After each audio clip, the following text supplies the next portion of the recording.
As you all know, I was in India. This is last week. I arrived back the day before yesterday.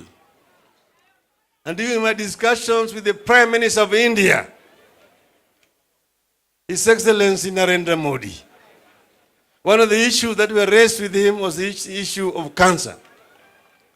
Because as you know, there's already an ongoing program of cooperation between Kenya and India. And I told him that we want this program to be upscaled and fast-tracked, because so many of our people are dying. A number of them are having to come to India for treatment. I remember this, the death of Ben. And Prime Minister Modi assured me that this is one of the things that he's going to take up to ensure that the program between India and Kenya is fast-tracked so that we can get state-of-the-art facilities for treating cancer. We discussed several other issues with him, including marine transport at the coast and in Lake Victoria. We discussed the issues of blue economy and the conference that is coming up in Kenya in November this year. So we also talked about the trade between Kenya and India with Narendra Modi. But here I only wanted to mention the issue of cancer treatment, because cancer is one of the major killers of our people, and we need to find a way of dealing with cancer effectively. We, as a people, have several challenges. And when I'm here today on this platform, because everybody has spoken about the handshake. And I want it to be known that this handshake did not just come as an accident. It was a product of circumstances prevailing at that such time. You know what we went through last year and this year. And we are facing several challenges. The Kenya was was already on the precipice. Kenya was going to tip over. We had said that if they're going to swear their candidate, we will also going to swear. And then they also said that if you dare swear, it will be high treason, punishable by death, by hanging. And we say that if that is the price that Kenyans must pay so that we can get electoral justice, we are prepared to pay it. So we reached a stage where there was complete stalemate. And because there's no dialogue, we took the oath. After taking the oath, our people now say now that we've taken the oath, let us remove all the portraits of the president from all the public premises in all our strongholds. Put them in a heap and burn them. And then begin to collect taxes from businesses so that we run our own affairs. That was one extreme. The other hand, Uhuru's supporters told him, Raila has done what we said cannot be done. Let us arrest him and charge him with treason. So he also had that other extreme to deal with. So I looked at this and said, where we are going to lose Kenya as we have known it. We are going to take Kenya to Syria, to Yemen, if we go these routes. Uhuru was thinking the other side, and Raila was thinking the other side. Then we somehow agreed that we need to meet. I said, I'm only prepared to talk if we will bring all the topics that we have talked about on the table. Not the Big Four agenda. And they said they're ready to negotiate everything. And we met with Uhuru Kenyatta alone because we agreed that if we bring other people at this stage, there are going to be so many vested interests competing, and we will not reach an agreement. And we talked for a long, long time, adjourned after long discussions.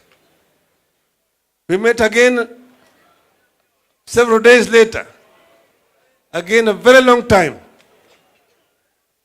After this, we agreed. We have identified the problems that are ailing Kenya, from the struggle for independence to independence, post-independence, up to where we are. Because our national anthem actually encapsulates the Kenyan dream. If you talk about Canaan, you find it in the Kenyan dream. God-fearing nation, justice is our shield and defender. We will dwell in unity, peace and liberty.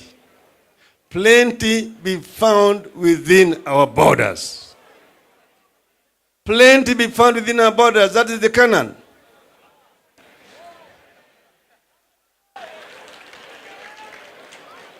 So, but for the last 55 years, that Canaan has eluded us. We took a journey and looked at where we are today. We say that we have several countries in one, which is called Kenya. We have a country torn by poverty, by discrimination, ethnicity, corruption, insecurity, joblessness, and so on. You have a situation where a youth goes for an interview. His or her name is either a blessing or a curse.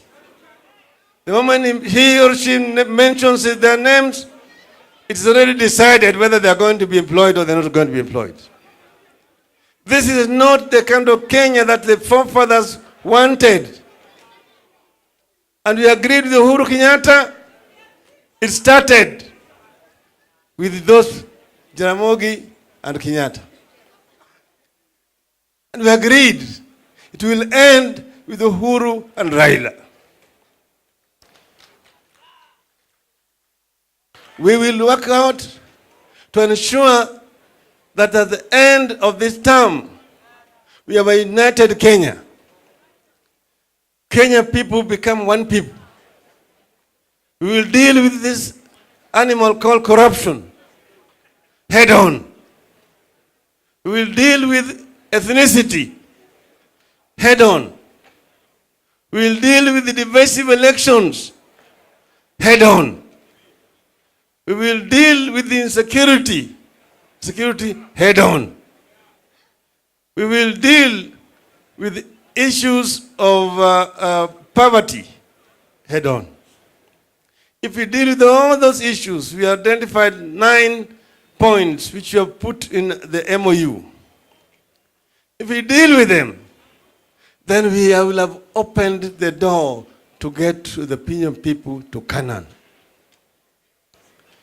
That is what the founding fathers of our nation wanted.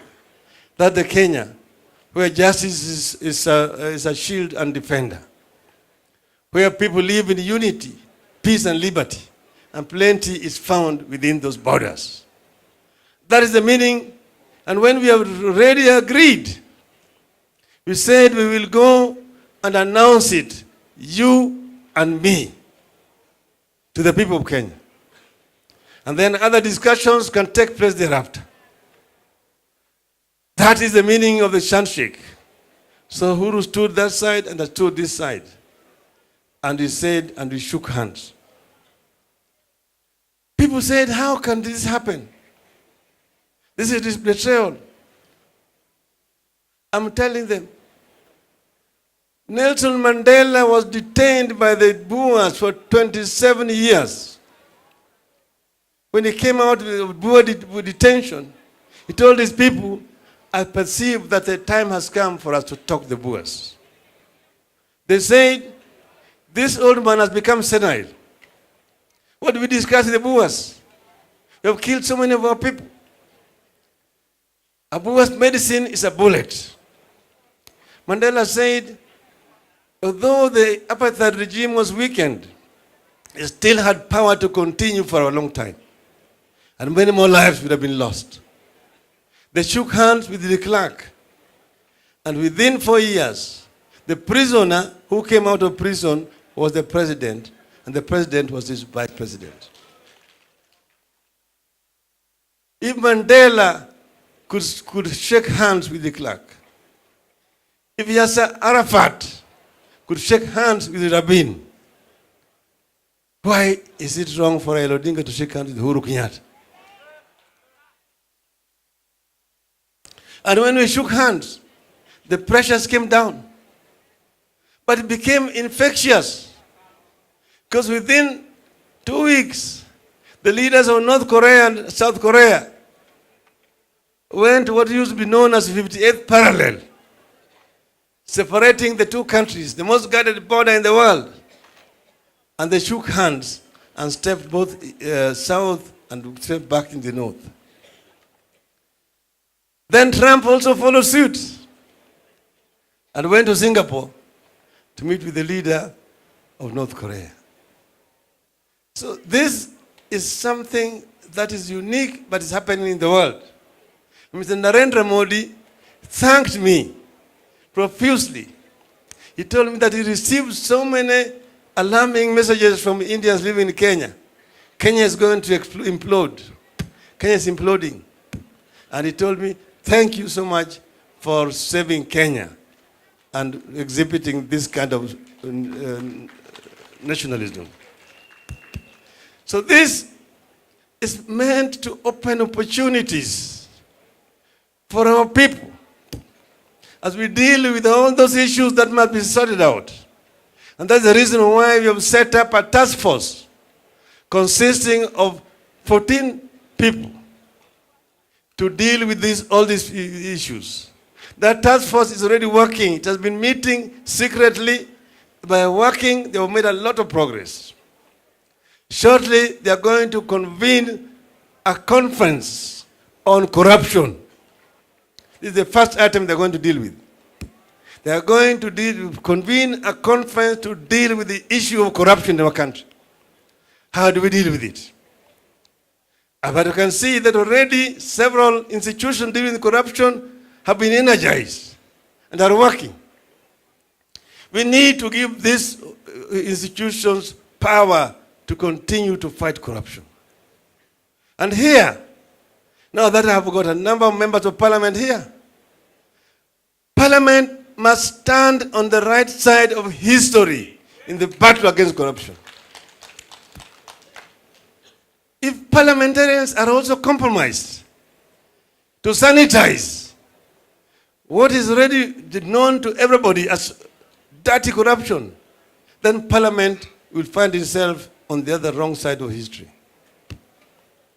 It's like you sent a hungry dog to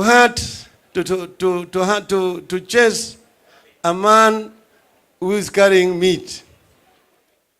That thief will throw the meat to the dog, and the dog will be busy eating the meat as the thief is escaping.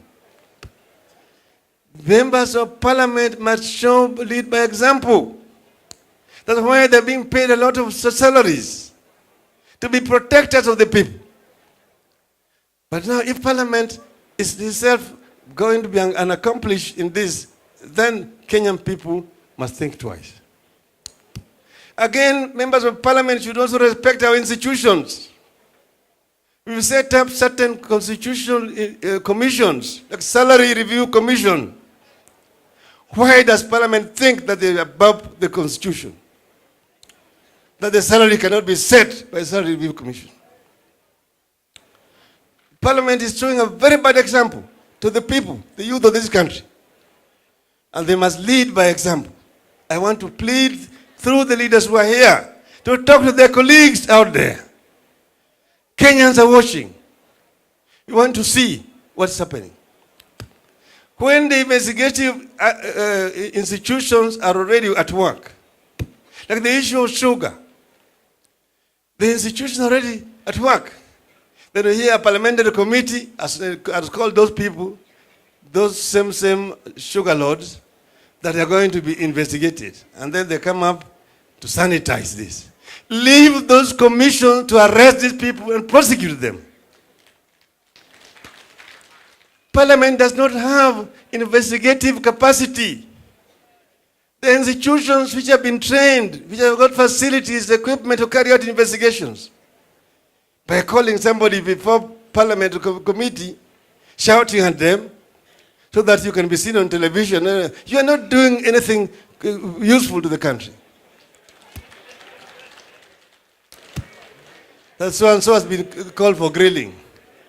You are calling for grilling, but already you have got CID officers who have already investigated these people and have already are trying to prosecute them. Let us not have conflict of interest in these issues. This is an issue that I felt I must raise here today as we say goodbye to Oluoch Okello.